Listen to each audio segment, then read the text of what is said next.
Assalamualaikum warahmatullahi wabarakatuh. Salam sejahtera untuk kita semua. Kali ini saya berada di kantor Dinas Pendidikan Provinsi DKI Jakarta. Ini letaknya di Jalan Gatot Subroto, Jakarta Selatan. Nah, kebetulan kami memang KPAI sedang pengawasan terkait dengan PPDB. Jadi saya hadir ke sini adalah untuk ngobrol dengan Ketua Panitia langsung ya. Jadi Ketua Panitia PPDB Provinsi DKI Jakarta untuk tahun 2022. Nah, seperti apa obrolannya pasti sangat diperlukan nih oleh para orang tua, oleh para siswa ya. Seperti apa sebenarnya informasi terkait dengan PPDB. Sudah banyak nih, udah ada peraturan gubernurnya, sudah ada SK Dinas Pendidikannya. Namun video ini barangkali bisa memberikan gambaran yang lebih dengan tanya jawab ya antara KPAI dengan Dinas Pendidikan Provinsi DKI Jakarta. Nah, seperti apa obrolannya ikuti terus dalam video ini, tapi sebelumnya jangan lupa untuk di like, share, comment, and subscribe agar terus terupdate dengan video-video tentang pendidikan dan anak ya.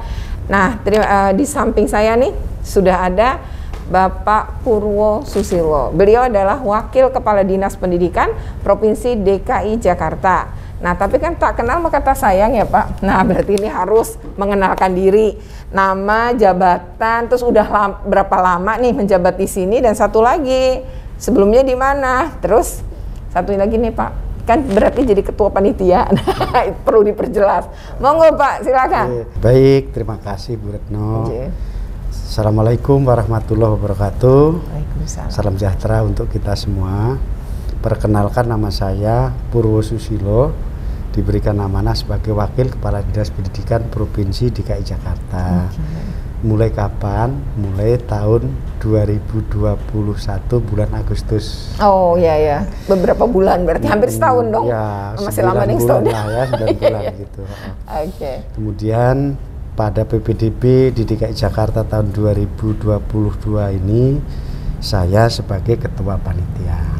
Demikian perkenalan yang saya sampaikan, mumpung masih awal. Minal aidin wal faizin, mohon maaf lahir batin. Oh, siap.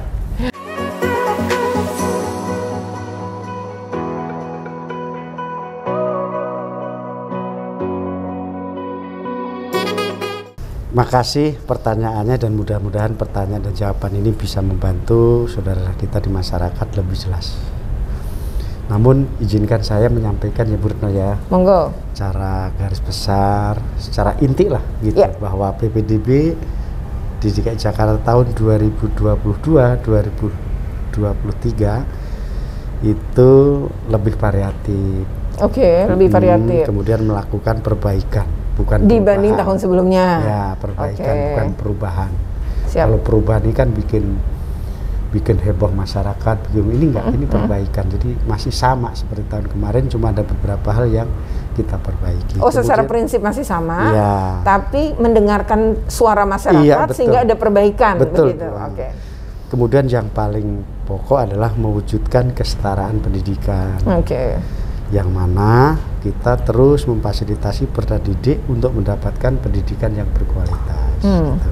Baik, kalau ditanya kapan ya Bu? Ya, mulainya kapan? Mulainya itu kapan gitu? Bahwa PPDB di DKI Jakarta itu dimulai 17 Mei 17 kemarin, sampai dengan nanti pada 8 Juli. 8 Juli. Jadi dari 17 Mei hingga 8 Juli. Tapi itu ada beberapa tahapan. Untuk 17 Mei sampai 14 Juni itu masa pra-pendaftaran.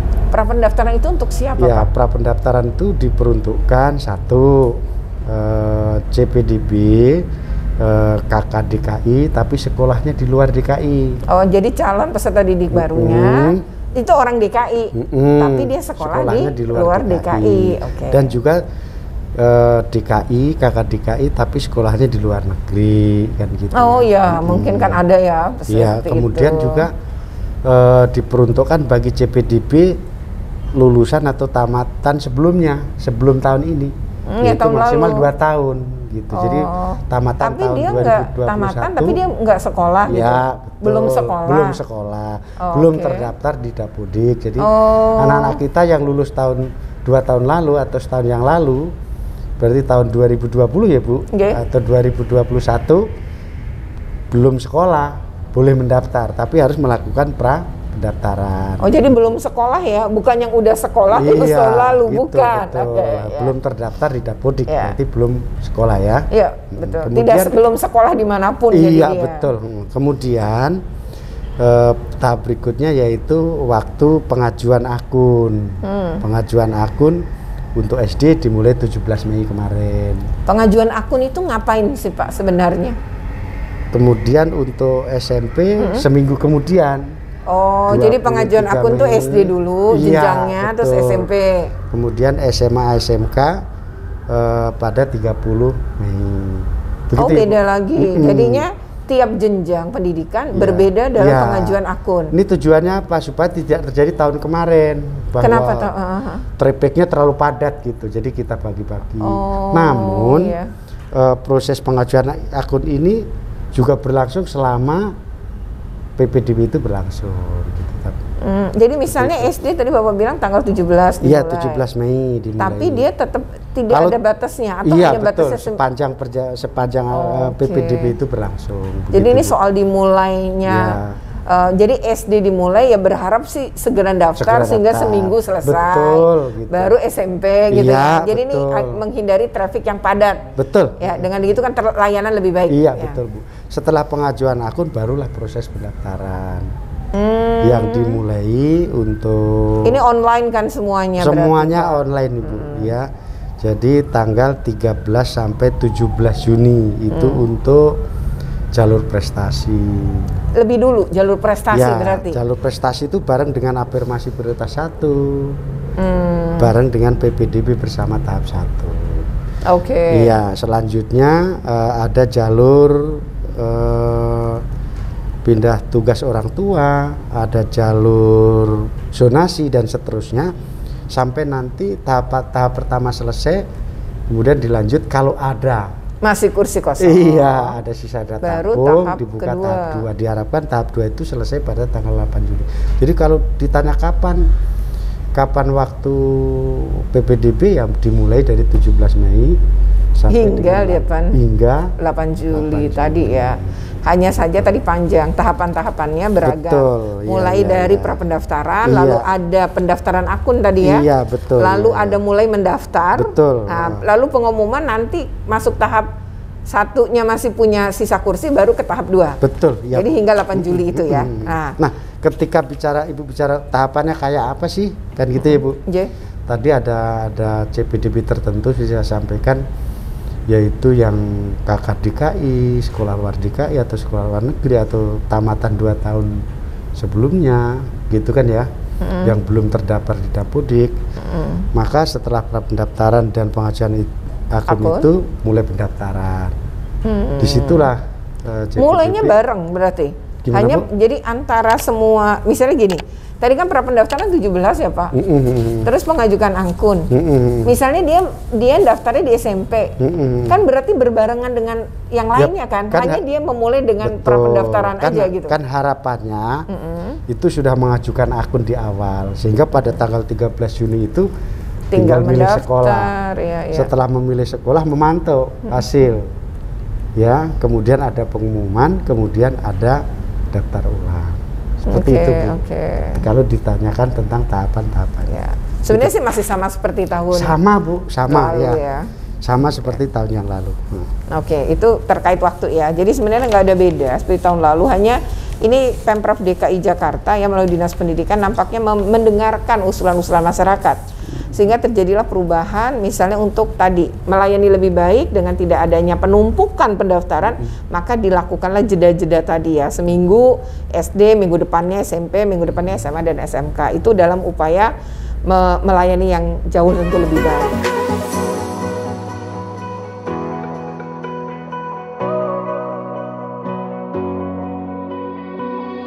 Makasih ya. Jadi saya sampaikan bahwa Dinas Pendidikan Provinsi DKI Jakarta itu sangat mendengarkan aspirasi masyarakat, sangat mendengarkan masukan-masukan dari masyarakat, dari berbagai pihak, baik secara langsung pada saat FGD maupun melalui yang lain. Ya, FGD-nya gitu. Saya juga diundang dan banyak pihak juga diundang. Diundang gitu. Oke, kemudian tidak ada perubahan kok. Jadi tenang, masyarakat tenang, sama kok. Hanya melakukan perbaikan. Perbaikan yang pertama itu di sisi apa? Di jalur prestasi. Khususnya terkait dengan kelas persentil. Oh ya, gimana nih? Wah, ini nih yang seru ya kemarin juga. Oke, gimana itu, Pak? Kan masukan dari masyarakat bahwa kalau bisa persentil itu rentangnya jangan jauh-jauh kan gitu. Maka kalau kemarin tuh 2, kita memperluas menjadi 5 kelas persentil. Oh, gitu. Tadinya hanya 2 ya? Tidaknya ada 2 menjadi 5 kelas persentil, sehingga perbedaan antar kelas persentil itu tidak terlalu jauh. Gitu. Range-nya nggak terlalu lebar ya? Harapannya perbedaan hasil persentil itu dapat rata lah kan gitu. Itu dari sisi prestasi. Kalau yang lain sama. Oke, ini soal keadilan ya Pak? Iya betul. Itu juga kita mengakomodir masukan-masukan. Iya, karena katanya sekolah-sekolah unggulan kemarin tuh anak-anaknya banyak dirugikan dengan hitungan tadi. Dan ini berarti ada perbaikan untuk teman-teman yang sebenarnya udah nggak ada sekolah unggulan loh sebenarnya, tapi ternyata masih ada sekolah-sekolah yang dianggap tuh di situ tuh nilainya selalu tinggi gitu. Lalu apa Pak istilahnya dulu KKM ya Pak ya? Nah itu kan juga mempengaruhi banget ya. Nah ini ternyata sekarang oleh dinas dibikin tadinya 2 sekarang menjadi ada 5 ya, dengan range yang tidak terlalu lebar ya. Jadi ada 100, 90, 80, 70, 60. Oke, gitu. Menarik ya. 100 dengan 60 gitu. Tadinya kan segitu ya. Tapi ini udah terbagi-bagi ya. Jadi udah nggak perlu khawatir nih ya. Bahwa akan ada jomplang nilai gitu ya, nilai setelah dipersentil itu ya, tenang. Ini sekarang sudah mulai diperbaiki. Kemudian perbedaan. Perbedaan. Upaya untuk memperbaiki ya. Siap. Jadi bukan perbedaan, maaf sekali lagi, tapi upaya memperbaiki, upaya perbaikannya di jalur zonasi. Oh, jalur zonasi. Nah, gimana nih Pak perbaikannya nih? Zonasi. Jadi pada tahun ini kita melakukan perluasan zona prioritas untuk mengakomodir peserta didik yang ada di sekitar sekolah. Oh, kan, yang terdekat dengan sekolah gitu. Kan kita berangkat dari tahun yang lalu, kan ada perbaikan ya Bu. Berarti dari tahun yang lalu seperti apa? Tahun lalu itu prioritas pertama itu RTCPDB sama dengan RT sekolah. Kemudian prioritas 2 itu RTCPDB bersinggungan atau beririsan langsung dengan RT sekolah. Yang lain masuk prioritas 3 gitu. Nah, pada tahun ini prioritas 1 dan 2 tahun kemarin dijadikan 1. Jadi prioritas pertama di tahun ini adalah CPDB yang RTCPDB sama dengan RT sekolah dan RTCPDB yang bersinggungan langsung dengan sekolah. Oh, itu gitu. Dimasuk di prioritas ring 1 istilahnya. Kemudian yang prioritas 3 tahun kemarin tetap sama dengan yang sekarang. Gitu ya? Iya betul. Jadi prioritas pertama tahun ini, prioritas pertama dan kedua tahun kemarin. Prioritas 3 tahun ini, prioritas 3 tahun kemarin. Berarti ada yang baru. Iya, yaitu perluasan sekolah di RTCPDB di sekitar sekolah. Itu dianggap gitu. Sebagai ring 1 ya. Betul. Jadi diutamakan ya di bagian itu kan. Kalau itu tidak pakai itu dilakukan saat ini dengan harapannya apa Bu? Bahwa seleksi usia itu bisa diminimalisir. Dan ternyata kalau boleh kita teliti secara lebih detail, banyak wilayah yang tidak ada sekolah negeri justru masuk di zona itu, zona 2 di sekitaran gitu. Iya. Jadi sebenarnya usia nggak dipakai atau bagaimana sebenarnya nih? Ketika prioritas 1 dan prioritas 2 itu masih jumlah CPDB-nya masih memenuhi terpenuhi kuota antara ya sudah daya dia masuk tanpa seleksi gitu. Tidak lagi melihat umur. Iya, tidak lagi melihat umur, baru pada yang di zona prioritas 3 gitu. Disitulah baru betul. Mungkin bisa umur menjadi pertimbangan. Ya, menjadi pertimbangan. Tapi yang di pertama tadi sama kedua sesungguhnya ya, tidak. Kalau bicara zonasi ya zona akses CPDB dengan ke sekolah tujuan. Itu sudah terakomodir di prioritas 1 dan 2 saat ini. Seperti itu. Dan hasil simulasinya memang bisa menampung ya Pak? Bisa menampung. Ini pasti kan udah disimulasi nih oleh dinas ya, antara daya tampung dengan masyarakat di sekitar situ ya. Kemudian upaya perbaikan yang berikutnya daripada tahun yang kemarin, kan tahun kemarin ada kejadian down ya, apalah terjadi trouble. Di awal ya gitu Pak, di hari pertama. Maka kami berusaha melakukan perbaikan pertama itu dengan tadi supaya mengurangi traffic system, maka prapendaftaran dan pengajuan akunnya di awal. Jadi lebih dulu sehingga nanti pada saat pendaftaran tinggal milih sekolah. Iya, tinggal milih sekolah. Jadi otomatis sudah kedaftar. Jadi mungkin yang tadi lampiran-lampiran udah dimasukin di awal atau gimana tuh Pak? Kemudian selain itu dari sisi membagi waktu supaya lebih dulu, lebih awal sehingga tidak berbarengan. Kami juga berupaya untuk terkait dengan sidaniranya. Nah itu gimana? Iya. Sistem data nilai rapot itu kita lakukan lebih awal. Oh sebelumnya? Sudah selesai sudah. ya. Sudah jadi udah diupload gitu sudah sebelumnya. Sehingga besok pas pendaftaran itu tidak terjadi upload ini udah nggak akan lagi. Kayak piagam-piagam atau sertifikat itu gimana? Iya sudah selesai. Oh itu di awal jadinya. Di awal gitu. Ini untuk tadi ya mengurangi masalah terkait dengan jaringan tadi jaringan, kepadatan jaringan itu. Jaringan. Sehingga harapannya lebih terjaga proses traffic sistemnya itu tidak terlalu padat sehingga tidak terjadi lagi. Harapan kita semua. Iya. Artinya kan udah diupayain ya Pak. Luar biasa ini. Betul.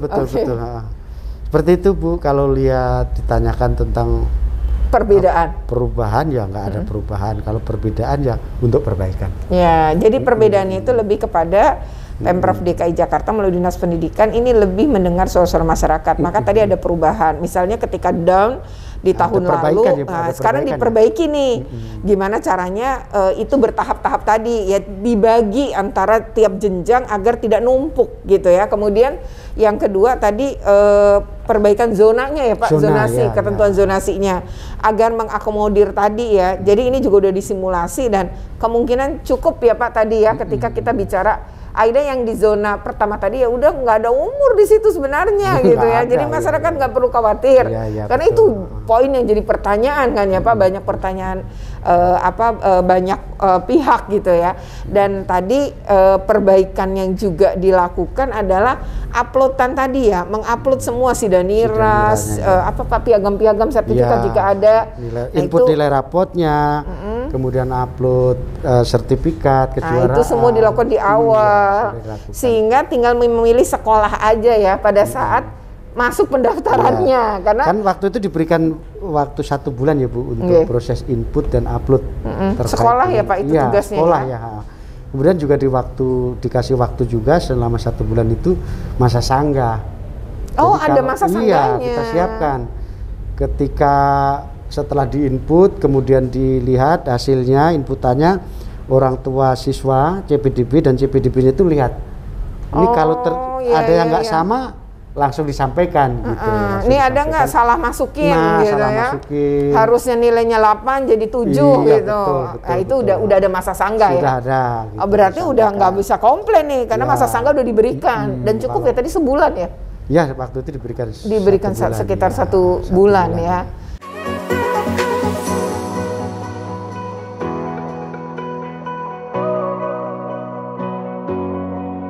Terkait dengan prestasi kan ada 2 ya, ada prestasi akademik, ada prestasi non akademik. Nah, prestasi non akademik itu ya prestasi yang di bidang olahraga, bidang seni, pramuka dan seterusnya. Tapi apakah semua diakui? Nah, kalau memenuhi syaratnya ini satu, penyelenggaranya itu oleh kedinasan atau induk organisasi. Nah, misalnya kalau olahraga ya, induk organisasi. Sama juga seni juga. Oh, gitu. Seni juga. Oke. Pencak silat, olahraga kan dan seterusnya. Oh ya, kedinasan atau organisasi, induk organisasi. Kalau di luar itu ya enggak gitu. Misalkan hanya misalnya di mall. Ikut lomba melukis di mall nggak bisa itu. Pokoknya dilihat dari situ, Bu. Satu, kedinasan atau induk organisasi. Nah, itu ya catatan ya. Masyarakat harus tahu itu. Jadi jangan protes kalau lomba-lomba yang selain berikutnya itu. dilihat dari sisi berjenjang atau tidak. Oh, gitu. Misalnya wilayah ya, Jakarta Utara terus ke DKI, nasional gitu. Kalau berjenjang itu mulai dari tingkat mungkin kecamatan, tingkat kota, tingkat provinsi, tingkat nasional, tingkat nasional. Ini beda-beda Pak skornya? Nanti skornya berbeda-beda gitu. Nanti bisa dilihat di SK tentang alur. Masyarakat bisa lihat langsung. Ada ya itu ya. Ada di sana, ada nanti tabelnya juga ada. Oke, kita akan tampilkan juga nanti ya. Kemudian jenis perlombaan atau kejuaraannya itu tingkat apa kan gitu kan. Tingkat wilayah, provinsi, nasional, internasional juga beda-beda gitu. Kemudian apakah dilakukan bergu atau perorangan? Nah, ini kita samakan.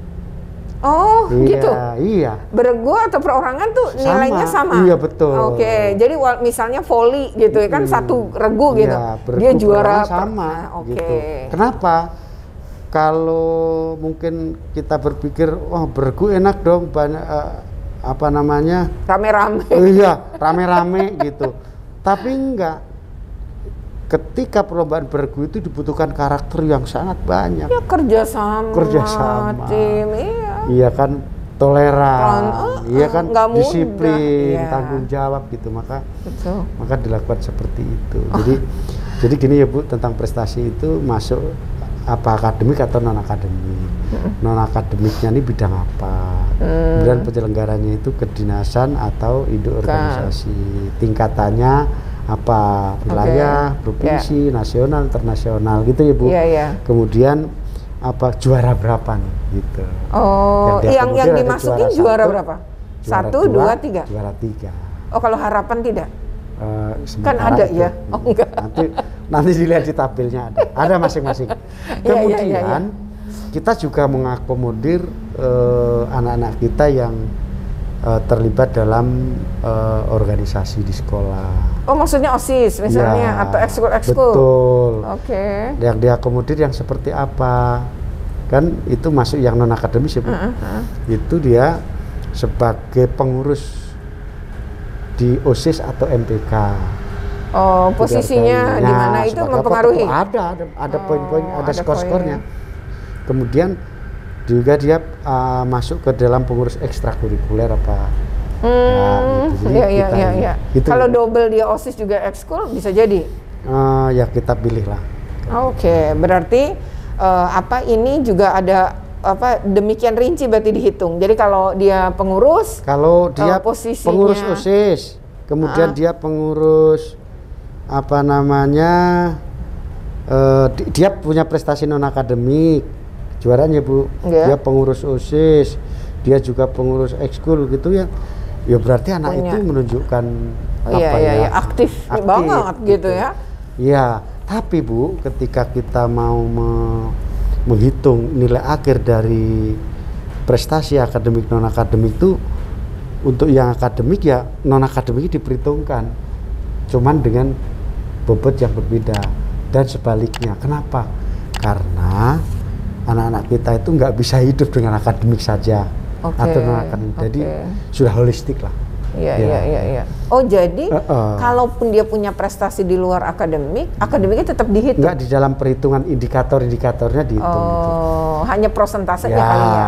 Terus kalau dia jalur akademik, yang gede ya tentang akademiknya. Tapi kalau dia punya tambahan-tambahannya juga bisa masuk. Itu misalnya, juga diperhitungkan tentang prestasi yang lain. Non akademik. Jadi merupakan satu kesatuan yang utuh, karena anak didik kita itu hidup juga dari akademik non akademik, satu kesatuan. Iya. Artinya memang mendorong anak-anak ini juga aktif ya Pak ya. Tidak cuma belajar, les, pulang, tapi ada tadi organisasi atau aktivitas lain yang mendukung tumbuh kembang dia gitu ya sebenarnya. Oke, nah itu luar biasa ya. Jadi ada beberapa sebenarnya bukan perbedaan, tapi upaya perubahan ke yang lebih baik. Perbaikan, prinsipnya kan itu ya. Perbaikannya. Oke, yang lebih baik. Lebih baik lagi.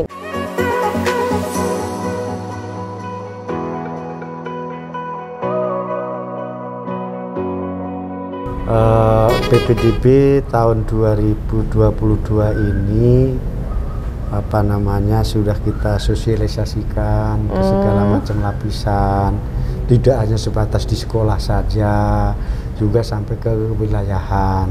Sampai RT ini ya? Iya Bu, betul, wilayahan.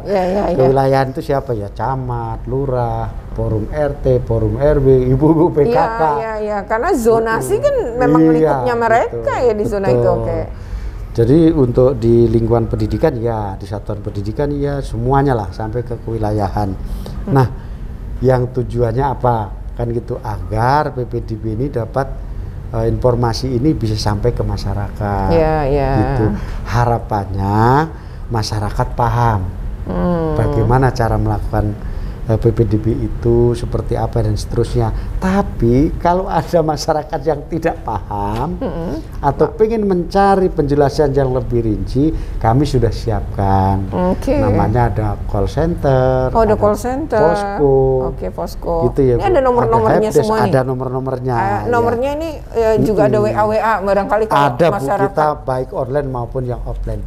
Berarti nanti daftar itu kita minta ya Pak agar bisa ditunjukin juga ya ke masyarakat. Iya betul. Nah, sebab yang saya tahu nih, saya di grup RT saya aja, Pak RT-nya ngirim loh bahan paparan gitu ya, SK gubernur, ke Pergub ya, kemudian juga SK-nya Dinas Pendidikan gitu. Keputusan gubernurnya ada ya. Iya, berarti ini kayaknya ibu-ibu PKK juga banyak yang tahu ya Pak ya. Iya, mudah-mudahan. Mudah-mudahan begitu ya. Nah, ini juga sosialisasi tadi ya, Bapak menyinggung sosialisasi. Saya sempat ke SMP Negeri 158 Jakarta Timur. Waktu saya datang, maksudnya mau pengawasan PTM. Ternyata sedang ada sosialisasi PPDB untuk orang tua murid. Nah, sebenarnya sosialisasi buat siapa aja nih Pak? Kan tadi Bapak bilang masyarakat sekitar. Nah, kalau warga sekolah siapa aja nih Pak? Jadi gini, tadi saya sampaikan bahwa sosialisasi PPDB itu tidak terbatas pada di lingkungan pendidikan aja, artinya di satuan pendidikan, tapi juga ke wilayahan seperti saya sampaikan. Iya, betul. Bahkan ibu udah cerita, oh Pak RT aja, berarti itu menandakan sosialisasi nyampe ya. Gitu. Terus untuk yang di satuan pendidikan ya semua Bu, mulai dari eselon 3, eselon 4, kemudian pada pengawasnya, kasat kecamatannya, kepala sekolah, kasapelnya, kepala sekolah, nanti operatornya juga ke sekolah operatornya, kemudian kepala sekolah nanti akan mensosialisasikan, mengimbaskan kepada warga sekolahnya, kepada gurunya, pada tenaga kependidikan, TU-nya, kepada semualah. Kepada orang tua murid. Kepada orang tua. Tapi kepada murid juga ya. Kepada muridnya juga. Jadi kalau misalnya yang murid kelas 9, misalnya di SMP, itu kan pasti dapat nih sama kelas 6. Iya, betul. Tapi kalau murid yang lainnya dapat nggak sih Pak? Nah, jadi gini Bu. Ketika sekolah itu sosialisasi ke peserta didik, pertama sosialisasi ke peserta didik kelas akhir. Jadi yang SD kelas 6, yang SMP kelas 9. Itu pasti. Nah pertanyaannya, perlu nggak yang kelas sebelumnya? Sudah kami ketua OSIS juga melalui OSIS. Ketua OSISnya ya yang disosialisasi. Betul. Dengan harapan apa? Nanti anak-anak yang menjadi pengurus OSIS itu nanti udah tahu nih, nanti mereka akan diseminasikan ke teman-temannya. Oh begini loh, begini loh. Berarti gitu, dia mengimbaskan ke teman-temannya ya. Jadi tidak hanya untuk sekarang ini aja, tapi kita berpikir ke depan. Tahun depan sudah punya nih agen-agen untuk menyampaikan kepada temannya. Betul. Gitu. Ini penting kenapa? Kelas 7 dan 8 misalnya yang Bapak ceritakan tadi. Karena mereka kan harus nyiapin tadi. Misalnya jalur prestasi. Betul. Ya kan, akademik dan non akademik. Apa aja sih harus disiapin? Oh, ternyata bukan cuma rapot aja. Tapi bahwa itu akan disupport atau didukung, kita makin peluang diterima kalau kita punya prestasi-prestasi lain gitu. Nah, tadi Bapak nyebutin kan itu levelnya mana aja sih yang bisa diterima sebagai prestasi non akademik. Nah, itu bagian yang harus disiapin oleh adik-adik kelas 7 dan 8 ya Pak. Iya betul. Biar nggak mendadak. Betul. Kan dulu dibilang ya nggak pernah ada sosialisasi soal begini. Nah sekarang disosialisasi kan maksudnya itu ya. Melalui pengurus OSIS. Melalui pengurus melalui OSIS. satuan pendidikan. Karena ternyata di beberapa sekolah juga anak kelas 7 dan 8 lewat Zoom disosialisasi juga Pak. Jadi betul. Memang ini tampaknya memang secara masif ya Pak, betul, ke semua ya. Betul. Nah ini biar persiapannya jadi ada, jangan sampai ngerasa lah saya nggak pernah dikasih tahu dulu, tahu gitu kan saya jadi ketua kelas, jadi ketua ekskul gitu ya. Nah misalnya seperti itu gitu, atau aktif di organisasi OSIS tadi. Nah berarti ini banyak sekali ya Pak perbaikan ya yang sudah dilakukan karena mendengarkan masyarakat tadi ya. Nah tapi ini yang terakhir tadi, kalau hotline nanti kita tampilkan juga ya nomor-nomor mana yang bisa diakses oleh masyarakat.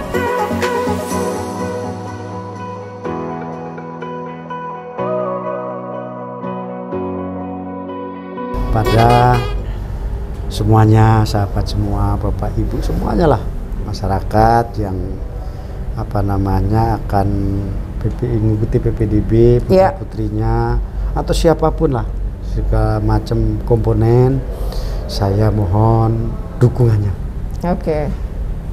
Poin yang harus diperhatiin apa nih Pak? Dukungannya. Dukungan dari masyarakat. Dukungan dari semuanya. Ya macam-macam lah, nama dukungan itu macam-macam. Kemudian saya mohon untuk tenang, tidak panik, tidak membuat orang lain panik. jangan menyebar hoax. Iya, pokoknya mohon dukungannya, kemudian bersikap tenang, tidak panik dan tidak membuat orang lain panik. Juga tertular panik. Betul.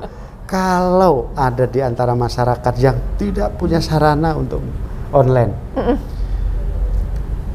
atau ada kesulitan gitu, kami sudah siapkan posko-posko untuk melayani semuanya. Poskonya di mana aja tuh Pak? Mulai dari satuan pendidikan.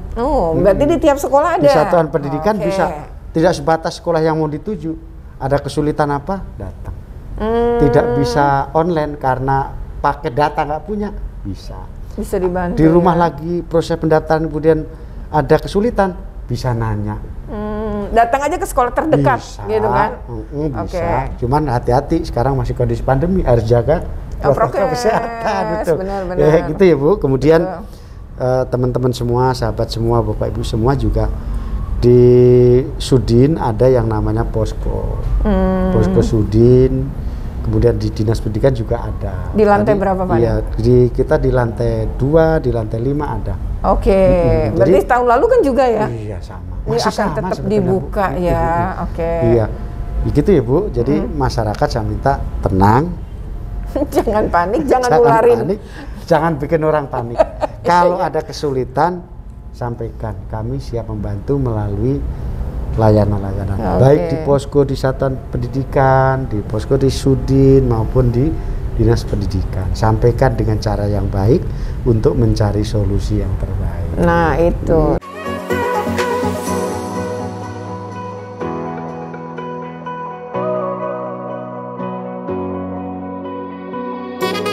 Sebelumnya juga sudah, tahun lalu juga sudah, bahwa di setiap posko-posko, di posko di Sudin dan di dinas itu, di sana ada petugas Dukcapil yang memfasilitasi hal-hal yang terkait dengan pendudukan. Jadi nggak usah nanti ke kantor sono, ada disiapkan di sana ya. Sudah ada ya, jadi nggak usah gerasa-gerusu. Ya betul. Ini biasanya kalau itu Dukcapil berarti ada di level itu ya Pak? Sudin ya? Sudin pendidikan ya? Betul ya. Nah asal pokoknya tahu alamatnya atau cek aja di Google untuk alamat Sudin pendidikan ya? Iya betul. Nah tapi kalau misalnya jauh nggak harus datang ke dinas pendidikan kan ya Pak? Iya betul. Ya jadi silakan pada lingkup yang terdekat dengan rumah tinggal Anda ya. Jadi udah disiapin itu semua gitu ya. Kecuali ya emang udah nggak ada cara, terus kok ini nggak bisa sampai harus dinas yang nyelesain, ya barulah ke dinas. Jadi jangan semuanya datang ke sini ya. Selain jauh juga nih lagi pandemi. Iya betul. Hati-hati gitu ya. Oke ya. Jadi ini Secara prinsip sama tadi ya Bapak bilang, hanya nih ada perubahan menuju yang lebih baik, perbaikan berangkat dari ada perbaikan berangkat dari masukan masyarakat. Jadi Bapak Ibu sekalian, ya adik-adik sekalian, ternyata masukan Bapak Ibu dan adik-adik itu didengar, sehingga makin ke sini menjadi semakin melayani dengan baik. Ya memang sih kalau memuaskan nggak bisa menjadi pemuas semua ya. Tapi bahwa udah ada upaya ya Pak, dengan sungguh-sungguh melayani dan memperbaiki itu kan ya. Betul. Itu adalah poin penting ya. Ibu, ini ada yang lupa nih. Apa Pak? Ayo, terkait silakan, Pak. dengan daya tampung sekolah negeri, khususnya SMK yang terbatas Ibu. Maka pemerintah Provinsi DKI Jakarta itu melalui program PPDB bersama kan. Oh iya, yang tahun lalu sudah dimulai. Tahun lalu sudah dimulai. Ya, PPDB bersama ini melibatkan sekarang diperluas menjadi SMA sampai juga. SMK. Oh iya. Terus berkembang terus ya. Nah barangkali masyarakat perlu juga nih Pak, menarik ini ya untuk dikasih tahu sekolahnya mana aja, karena tahun lalu banyak masyarakat tidak merasa terinformasi tuh Pak. Iya betul. Nah barangkali ini untuk swasta mana aja Pak? Iya, nanti ada daftarnya. Ada daftarnya, ada di. Ada total berapa sekolah sih Pak? 260 ya Bu sekolah. Jadi di Kepgub tentang PPDB bersama. Oh ya, Pergub 440? Bukan Pergub, SK Kadis. Oh, SK Kadis nomor tentang PPDB bersama yang 12. Nomor 12. Kalau 11 yang reguler, yang 12 ini. Oh ya, 12. Ini bisa dilihat di sana. Bisa diakses sekolah mana saja dan seterusnya. Yang jelas dengan PPDB bersama itu kita tadi kesetaraan, kemudian pelayanan untuk pendidikan yang bermutu, pembiayaan dibiayai oleh Pemprov DKI. Ini untuk anak-anak dengan anak-anak yang dengan kriteria afirmasi, yaitu penerima KJP Plus sekaligus PIP. Oh, oke. Nah ini biar masyarakat nggak salah juga ya Pak. Jadi gini ya, Pemprov DKI ini menurut hasil pengawasan kami KPAI satu-satunya daerah di Indonesia yang melibatkan sekolah swasta dalam PPDB bersama.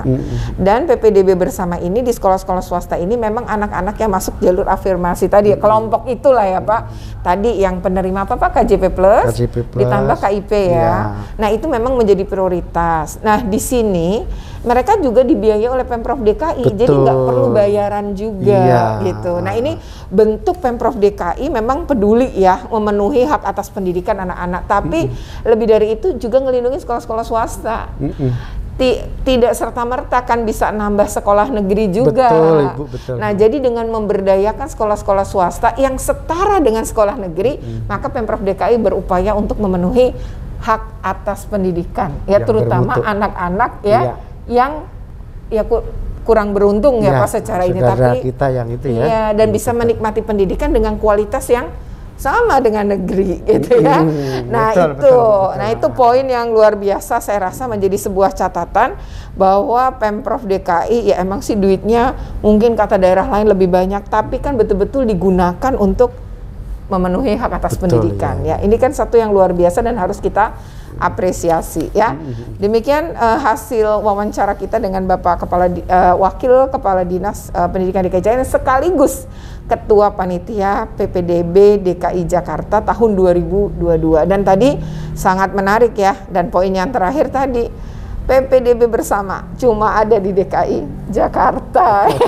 Oke, terima kasih sekali ya Pak atas waktunya. Baik, Ibu, nanti kasih. Kalau warga masyarakat ada yang mau bertanya dan nanti mau diketik ya di komen YouTube kami, silahkan. Nanti kita juga seperti tahun lalu akan menyampaikan kepada dinas poin-poin pertanyaan tadi agar bisa dijawab oleh pihak yang terkait dan pihak berwenang yang memang mengetahui itu seperti apa nih pertanyaan ini, jawabannya apa ya. Seperti tahun lalu kita juga sempat buat itu tanya jawab seputar PPDB setelah informasi yang disampaikan oleh Bapak Purwo Susilo, Ketua PPDB Provinsi DKI Jakarta tahun 2022.